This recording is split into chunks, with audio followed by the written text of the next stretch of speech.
La Bible n'utilise pas le terme violence psychologique, mais les Écritures évoquent de nombreuses caractéristiques de la violence psychologique.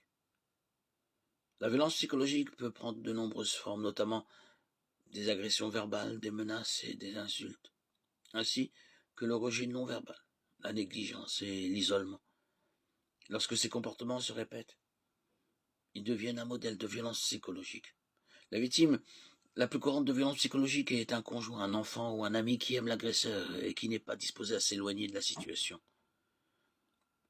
Harcèlement, le seul passage sur l'amour. Celle qui aime inconditionnellement, qui est le plus souvent la cible de la violence psychologique. Selon la définition biblique de l'amour, doit-on tolérer en silence un agresseur émotionnel? L'amour existe-t-il que l'on ferme les yeux sur la violence et que l'on persévère dans la souffrance? La réponse à ces deux questions est non. Il existe d'autres options aimantes que de tolérer le statu quo. La violence est un comportement appris et si nous la laissons se produire et continuer, nous l'acceptons en fait.